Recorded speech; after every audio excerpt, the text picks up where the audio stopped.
ನಮ್ಮ ಮೇಲೆ ಲಾರಿ ಹತ್ತಿಸಕ್ಕೆ ಹೋಗ್ತಿದ್ದಾರೆ, ನಮ್ಮ ಮೇಲೆ ಲಾರಿ ಹತ್ತಿಸಿ ನಮ್ಮನ್ನು ಮರ್ಡರ್ ಮಾಡಕ್ಕೆ ಹೋಗ್ತಾರೆ. ಅಷ್ಟು ಅಹಂಕಾರ ದುರಹಂಕಾರ ಇಲ್ಲಿನ ಅಕ್ರಮ ಕಲ್ಲು ಗಣಿಗಾರಿಕೆಯವರಿಗಿದೆ.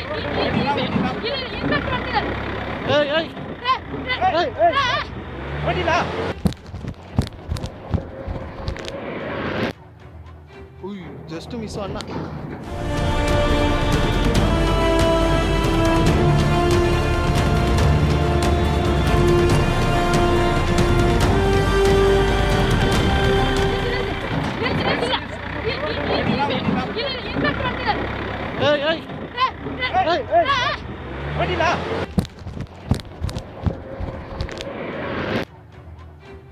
ಜಸ್ಟ್ ಮಿಸ್ ಅಣ್ಣ. ಸಾಕ್ಷಿ ಸಮೇತವಾಗಿ ನಾನು ಕೊಟ್ಬಿಡ್ತೀನಿ. ಅಷ್ಟು ಅಹಂಕಾರ ಇದೆ ಅಂತ ಇದ್ರೆ ಪತ್ರಕರ್ತರ ಮೇಲೆ ಹಲ್ಲೆ ಮಾಡಕ್ಕೆ ಲಾರಿ ಬಿಡಕ್ಕೆ ಹೋಗ್ತೀರಾ ನೀವು ಅಲ್ವಾ? ನಮ್ಮ ಮೇಲೆ ಲಾರಿ ಹತ್ತಿಸಕ್ಕೆ ಹೋಗ್ತಿದ್ದಾರೆ, ನಮ್ಮ ಮೇಲೆ ಲಾರಿ ಹತ್ತಿಸಿ ನಮ್ಮನ್ನು ಮರ್ಡರ್ ಮಾಡಕ್ಕೆ ಹೋಗ್ತಾರೆ. ಅಷ್ಟು ಅಹಂಕಾರ ದುರಹಂಕಾರ ಇಲ್ಲಿನ ಅಕ್ರಮ ಕಲ್ಲು ಗಣಿಗಾರಿಕೆಯವರಿಗಿದೆ. ನೋಡಿ, ನಮ್ಮ ಮೇಲೆ ಲಾರಿ ಹತ್ತಿಸಿ ನಮ್ಮನ್ನು ಮರ್ಡರ್ ಮಾಡಕ್ಕೆ ಟ್ರೈ ಮಾಡ್ದ ಈಗ ಅವನು ಗಣಿ ಲಾರಿ ಅವನು. ನಾವು ಆವಾಗದಿಂದ ಬಾಯಿ ಬಡ್ಕೊಳ್ತಿದ್ವಿ, ಕಳಿಸಿ ಕಳಿಸಿ ಕಳಿಸಿ ಅಂತ. ಯಾರ ಈಗ ನಾನೇ ಫೋನ್ ಮಾಡಿ ರಿಕ್ವೆಸ್ಟ್ ಮಾಡಿ ಈಗ ಹೇಳಿದೆ ಸರ್. ಆಮೇಲೆ ಕೊನೆಗೆ ಈಗ ಇವರು ಎಸ್ ಐಗೆ ಹೇಳಿದ್ವಿ, ಅವರು ಬರ್ತಾರೆ ಅಂತ ಹೇಳಿದ್ದಾರೆ. ನೋಡಿ, ಅಷ್ಟೊತ್ತಿಗೆ ಅವ್ರು ಹೋಗಿ ಆಯ್ತು, ಅವನಿಗೆ ಮೋಸ್ಟ್ಲಿ ಮಾಹಿತಿ ಸಿಕ್ಕಿರ್ಬೇಕು, ಓಡಿ ಆಯ್ತು ಅವನು. ಒಂದು ಲಾರಿ ಉಳಿಸ್ಕೊಂಡಿದೀವಿ ಇವಾಗ.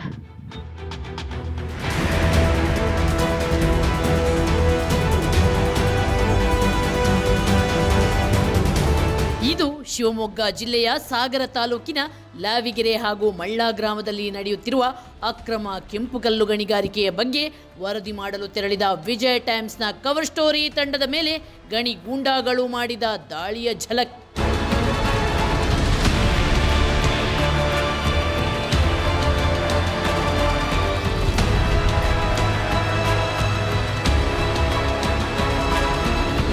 ಇಲ್ಲಿ ಗೂಂಡಾಗಳು ಹೆಜ್ಜೆ ಹೆಜ್ಜೆಗೆ ನಮ್ಮನ್ನ ಹೆದರಿಸಿದ್ರು, ಬೆದರಿಸಿದ್ರು, ನಮ್ಮ ಮೇಲೆಯೇ ಗಾಡಿ ಹತ್ತಿಸಲು ಪ್ರಯತ್ನಿಸಿದ್ರು.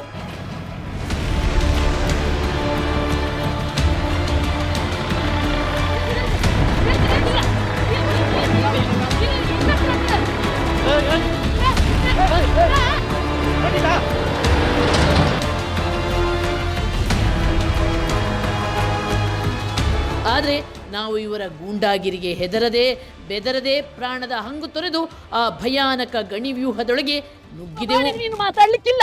ನೀವು ಪಂಚಾಯತಿ ಅಧ್ಯಕ್ಷರೇ ಆಗ್ಲಿ, ಪ್ರೈಮ್ ಮಿನಿಸ್ಟರ್ ಆಗ್ಲಿ, ಸರ್ಕಾರಿ ಜಾಗದಲ್ಲಿ ಅಕ್ರಮ ಮಾಡಿದ ಅಕ್ರಮನೆ. ಮತ್ತೆ ನಿಮ್ಮ ಮೇಲೆ FIR ಆಗ್ಬೇಕು. ಯಾರ್ಯಾರು ಮಾಧ್ಯಮದ ಮೇಲೆ ಅಟ್ಯಾಕ್ ಅಕ್ರಮ ಪರಿಸ್ಥಿತಿ ಬೇಡ ಸರ್, ಸಕ್ರಮದಲ್ಲಿ ಮಾಡಿ. ಯಾಕೆ ಪರ್ಮಿಷನ್ ಕೊಡಲ್ವ ಮೈನ್ಸ್ ಅಂಡ್ ಜಿಯಾಲಜಿ ಅವರು? ಪರ್ಮಿಷನ್ ತಗೊಂಡು ಮಾಡಿಸಿ, ಬಡವರಿಗೆ ಫ್ರೀಯಾಗಿ ಕಲ್ಲು ಕೊಡಿ. ಎಷ್ಟು ಚಾರ್ಜ್ ಮಾಡ್ತಿದ್ರಿ ಅಕ್ರಮ ಮಾಡಿಕೊಂಡು? ಇರ್ಲಿ, ಕಂಡೀಷನ್ ನೀವು ಹೊತ್ತುಕೊಂಡು ಹೋಗಕ್ಕಿಲ್ಲ, ಹೊತ್ತುಕೊಂಡು ಹೋಗಕ್ಕಿಲ್ಲ. ಯಾಕೆ ಕಲ್ ತೆಗಿಬೇಕು? ಜನ ಉತ್ತು ಬೀಳ್ದು ತಿನ್ಲಿ, ಕಲ್ಲು ಯಾಕೆ ತೆಗಿಬೇಕು? ಅಕ್ರಮ ಹೋಗಿ ಅಕ್ರಮ ತೆಗಿಬೇಡಿ, ಸಕ್ರಮ ತೆಗಿರಿ, ಸಕ್ರಮ ತೆಗಿರಿ, ಅಕ್ರಮ ಮಾಡಕ್ ಹೋಗ್ಬೇಡಿ. ಲೂಟಿ ಮಾಡೋಣ, ಅವ್ನ ಗಾಡಿ ಬಗ್ಗೆ ಹೇಳ್ತಾನೆ. ಜೀವ ಹೋಗಿದ್ರೆ ಏನ್ ಮಾಡ್ತಿದ್ದ? ನಮ್ ಜೀವ ಹೋಗಿದ್ರೆ ಏನ್ ಮಾಡ್ತಿದ್ದ? ಜೀವ ಇದ್ರೆ ಹೋಗಿದ್ರೆ ಏನ್ ಮಾಡ್ತೀಯಾ?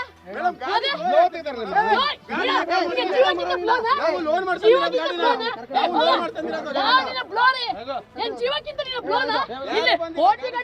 ಲೂಟಿ ಹೊಡಿತಾ ಇದ್ದೀರಾ? ಲೂಟಿ ಹೊಡಿತೀರಾ?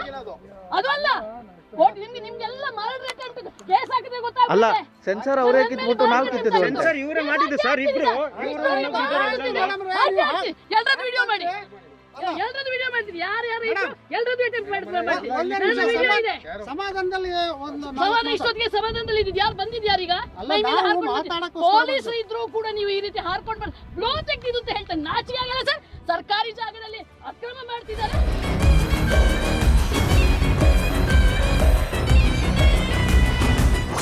ಗಣಿ ಇಲಾಖೆಯವರು ಸತ್ತೇ ಹೋಗಿದ್ದಾರೆ. ನಮ್ಮ ರಾಜ್ಯದಲ್ಲಿ ಗಣಿ ಮತ್ತು ಭೂವಿಜ್ಞಾನ ಇಲಾಖೆ ಅಂತ ಇದೆ, ಅದಕ್ಕೊಬ್ರು ಸಚಿವರಿದ್ದಾರೆ, SS ಮಲ್ಲಿಕಾರ್ಜುನ್ ಅಂತ. ಆದರೆ ಅವರು ಇದಾರ ಇಲ್ವಾ ನಮಗಂತೂ ಗೊತ್ತಾಗ್ತಿಲ್ಲ. ಆದರೆ ರಾಜ್ಯದಲ್ಲಿ ಈ ಅಕ್ರಮ ಗಣಿಗಾರಿಕೆಯ ಅಬ್ಬರ ಆರ್ಭಟ ಮಾತ್ರ ದಿನೇ ದಿನೇ ಹೆಚ್ಚಾಗ್ತಾ ಇದೆ. ಜನಸಾಮಾನ್ಯರು ಬದುಕಕ್ಕಾಗದ ಪರಿಸ್ಥಿತಿ ತಲುಪಿಬಿಟ್ಟಿದೆ. ಅಂದರೆ ಇಲ್ಲಿ ಸಚಿವರ ಅಸಹಾಯಕತೆಯೋ ಅಥವಾ ಅವರಿಗೆ ನಿಜವಾಗ್ಲೂ ಸಾಮರ್ಥ್ಯವೇ ಇಲ್ವೋ ನಮಗಂತೂ ಅರ್ಥ ಆಗ್ತಿಲ್ಲ. ಇಲ್ಲದಿದ್ದರೆ ಇದು ಒಂದು ಉದಾಹರಣೆ ಅಷ್ಟೇ. ಇನ್ನು ಅಕ್ರಮ ಮರಳುಗಾರಿಕೆ ಎಷ್ಟು ಬೇಕು ಅಕ್ರಮ ಕಪ್ಪು ಕಲ್ಲು ಗಣಿಗಾರಿಕೆ ಏನು ಬೇಕು, ಕೆಂಪು ಗಣಿಗಾರಿಕೆ ಎಷ್ಟು ಬೇಕು, ರೆಡ್ ಬಾಕ್ಸೈಡ್ ಎಷ್ಟು ಬೇಕು, ಯಾವ್ಯಾವ ರೀತಿಯ ಗಣಿಗಾರಿಕೆಯಿಂದ ಸರ್ಕಾರದ ಬೊಕ್ಕಸಕ್ಕೆ ಹಣ ಬರುತ್ತೋ ಅವೆಲ್ಲವೂ ಅಕ್ರಮವಾಗಿ ಲೂಟಿಕೋರರ ಕೈ ಸೇರಿಕೊಂಡು ಅವರ ಜೇಬು ತುಂಬುತ್ತಾ ಇದೆ. ಪಾಪ ನಮ್ಮ ಗಣಿ ಮತ್ತು ಭೂವಿಜ್ಞಾನ ಇಲಾಖೆ ಅಧಿಕಾರಿಗಳು ಎಷ್ಟೋ ಸಲ ಬಂದ್ರಂತೆ, ಇಲ್ಲಿ ಬಂದರೆ ಯಾರಿದನ್ನು ನಡೆಸ್ತಿರೋದು ಗೊತ್ತಾಗಲಿಲ್ಲಂತೆ, ಅವ್ರಿಗೊಂದು ಸಣ್ಣ ಸಾಕ್ಷಿನೂ ಸಿಗಲಿಲ್ಲಂತೆ. ಯಾಕಂದರೆ ಯಾರು ಬರುವಾಗ ಎಲ್ಲರೂ ಓಡಿ ಹೋಗ್ತಾರಂತೆ. ಅಲ್ಲ ರೀ, ನಿಜವಾಗ್ಲೂ ಕೆಲಸ ಮಾಡಬೇಕು ಅಂತ ಇದ್ದವ ನೀನು ರಾಜಾರೋಷವಾಗಿ ಮೆರವಣಿಗೆಯಲ್ಲಿ ಮದುವೆ ದಿಬ್ಬಣ ಬಂದಂಗೆ ಬರ್ತಾರಾ? ನಿಜವಾಗ್ಲೂ ಕೆಲಸ ಮಾಡಬೇಕು ಅಂತಾದರೆ ದಿಬ್ಬಣ ಥರ ಬರಬೇಕಾಗಿಲ್ಲ, ನಡ್ಕೊಂಡು ಬರ್ಬೋದು, ಬೈಕಲ್ಲೂ ಬರ್ಬೋದು. ನೋಡಿ ನಮಗೆ ಎಷ್ಟು ಸಾಕ್ಷಿಗಳು ಸಿಕ್ಕಿವೆ, ಎಷ್ಟು ಅದ್ಭುತವಾಗಿ ರಾಜಾರೋಷವಾಗಿ ಯಾರಿಗೂ ಕ್ಯಾರೆ ಇಲ್ಲ, ಗಣಿ ಇಲಾಖೆ ಎಲ್ಲ ಅವರ ಅಪ್ಪ ಬಂದರೂ ಕೂಡ ನಾನು ಅಕ್ರಮ ಮಾಡೇ ಮಾಡ್ತೀನಿ ಅನ್ನೋ ರೀತಿಯಲ್ಲಿ ಇಲ್ಲಿ ಮೆಷಿನರಿಗಳನ್ನು ಹಾಕಿ ಸರ್ಕಾರಿ ಜಮೀನನ್ನು ಈ ರೀತಿ ಪುಡಿ ಪುಡಿ ಮಾಡಿ ಈ ರೀತಿ ರಾಜಾರೋಷವಾಗಿ ಹಗಲಲ್ಲಿ ರಾತ್ರಿಯೂ ನಡೆಯಲ್ಲ ಹಗಲಲ್ಲೇ ಎತ್ಕೊಂಡು ಹೋಗ್ತಾ ಇದ್ದಾರೆ ಅಂತಂದರೆ ಎಷ್ಟು ಅಸಹಾಯಕವಾಗಿದೆ ನಮ್ಮ ಸರ್ಕಾರಿ ವ್ಯವಸ್ಥೆ, ಎಷ್ಟು ಅಸಹಾಯಕರಾಗಿದ್ದಾರೆ ನಮ್ಮ ಪೊಲೀಸ್ ವ್ಯವಸ್ಥೆ, ಎಷ್ಟು ಅಸಹಾಯಕವಾಗಿದೆ ನಮ್ಮ ಗಣಿ ಮತ್ತು ಭೂವಿಜ್ಞಾನ ಇಲಾಖೆ. ಅಲ್ಲರಿ, ರೋಡಲ್ಲಿ ಯಾವುದೋ ಒಂದು ಸಣ್ಣ ಎರಡು ಕಿಲೋ ಕಡಿಮೆ ಆದರೆ RTOದವ್ರು ಹಿಡಿತಾರೆ. ಇವರನ್ನು ಹಿಡಿಯೋಕ್ಕೆ ನಿಮಗೆ ಯಾರ್ಯಾರೋ ಬಡ ಡ್ರೈವರ್ಗಳ ಹೊಟ್ಟೆಗೆ ಹೊಡಿತೀರಲ್ಲ, ಈಗ ಹೊಡೀರಿ.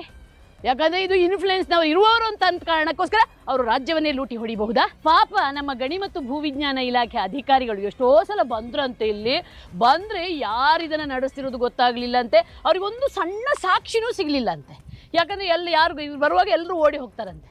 ಅಲ್ಲ ರೀ, ನಿಜವಾಗ್ಲೂ ಕೆಲಸ ಮಾಡಬೇಕು ಅಂತ ಇದ್ದವ ನೀನು ರಾಜಾರೋಷವಾಗಿ ಮೆರವಣಿಗೆಯಲ್ಲಿ ಮದುವೆ ದಿಬ್ಬಣ ಬಂದಂಗೆ ಬರ್ತಾರಾ? ನಿಜವಾಗ್ಲೂ ಕೆಲಸ ಮಾಡಬೇಕು ಅಂತಾದರೆ ದಿಬ್ಬಣ ಥರ ಬರಬೇಕಾಗಿಲ್ಲ, ನಡ್ಕೊಂಡು ಬರ್ಬೋದು, ಬೈಕಲ್ಲೂ ಬರ್ಬೋದು. ನೋಡಿ ನಮಗೆ ಎಷ್ಟು ಸಾಕ್ಷಿಗಳು ಸಿಕ್ಕಿವೆ, ಎಷ್ಟು ಅದ್ಭುತವಾಗಿ ರಾಜಾರೋಷವಾಗಿ ಯಾರಿಗೂ ಕ್ಯಾರೆ ಇಲ್ಲ, ಗಣಿ ಇಲಾಖೆ ಎಲ್ಲ ಅವರ ಅಪ್ಪ ಬಂದರೂ ಕೂಡ ನಾನು ಅಕ್ರಮ ಮಾಡೇ ಮಾಡ್ತೀನಿ ಅನ್ನೋ ರೀತಿಯಲ್ಲಿ ಇಲ್ಲಿ ಮೆಷಿನರಿಗಳನ್ನು ಹಾಕಿ ಸರ್ಕಾರಿ ಜಮೀನನ್ನು ಈ ರೀತಿ ಪುಡಿ ಪುಡಿ ಮಾಡಿ ಈ ರೀತಿ ರಾಜಾರೋಷವಾಗಿ ಹಗಲಲ್ಲಿ ರಾತ್ರಿಯೂ ನಡೆಯಲ್ಲ ಹಗಲಲ್ಲೇ ಎತ್ಕೊಂಡು ಹೋಗ್ತಾ ಇದ್ದಾರೆ ಅಂತಂದರೆ ಎಷ್ಟು ಅಸಹಾಯಕವಾಗಿದೆ ನಮ್ಮ ಸರ್ಕಾರಿ ವ್ಯವಸ್ಥೆ, ಎಷ್ಟು ಅಸಹಾಯಕರಾಗಿದ್ದಾರೆ ನಮ್ಮ ಪೊಲೀಸ್ ವ್ಯವಸ್ಥೆ, ಎಷ್ಟು ಅಸಹಾಯಕವಾಗಿದೆ ನಮ್ಮ ಗಣಿ ಮತ್ತು ಭೂವಿಜ್ಞಾನ ಇಲಾಖೆ. ಅಲ್ಲರಿ, ರೋಡಲ್ಲಿ ಯಾವುದೋ ಒಂದು ಸಣ್ಣ ಎರಡು ಕಿಲೋ ಕಡಿಮೆ ಆದರೆ RTOದವ್ರು ಹಿಡಿತಾರೆ. ಇವರನ್ನು ಹಿಡಿಯೋಕ್ಕೆ ನಿಮಗೆ ಯಾರ್ಯಾರೋ ಬಡ ಡ್ರೈವರ್ಗಳ ಹೊಟ್ಟೆಗೆ ಹೊಡಿತೀರಲ್ಲ, ಈಗ ಹೊಡೀರಿ. ಯಾಕಂದರೆ ಇದು ಇನ್ಫ್ಲೂಯೆನ್ಸ್ನವರು ಇರುವವರು ಅಂತ ಕಾರಣಕ್ಕೋಸ್ಕರ ಅವರು ರಾಜ್ಯವನ್ನೇ ಲೂಟಿ ಹೊಡಿಬಹುದಾ?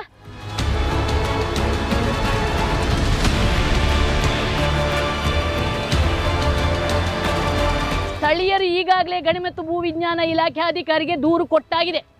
ದೂರು ಕೊಟ್ಟರೆ ಇಲ್ಲ, ನಾವು ಪರ್ಮಿಷನೇ ಕೊಟ್ಟಿಲ್ಲ, ನಾನು ಬಂದು ನೋಡಿದ್ದೆ, ಅಂಥದ್ದು ಯಾವುದು ನಡೀತಿಲ್ಲ ಅಂತ ಸುಳ್ಳು ಹೇಳ್ತಾರಲ್ಲ, ಇವರಿಗೆ ಸುಳ್ಳು ಹೇಳಕ್ಕೆ ಇವ್ರಿಗೇನು ನಾವು ಸಂಬಳ ಕೊಡ್ತಿರೋದು? ಹೌದೇನ್ರಿ?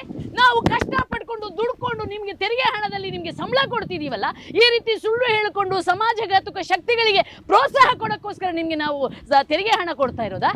ನಾವು ದುಡಿದು ನಿಮಗೆ ಸಂಬಳ ಕೊಡಿಸ್ತಿರೋದಾ? ನೀವು ನಿಮ್ಮ ಗಣಿ ಇಲಾಖೆ ಅಧಿಕಾರಿ ಆಗೋದಕ್ಕಿಂತ ಎಲ್ಲಾದ್ರೂ ಭಿಕ್ಷೆ ಬೇಡ್ರಿ, ಇಂಥ ಕಕ್ಕದಂತ ಲಂಚ ತಿಂದು ನೀವು ಬದುಕೋದಕ್ಕಿಂತ. 100 ಮರಗಳ ಮಾರಣ ಹೋಮ.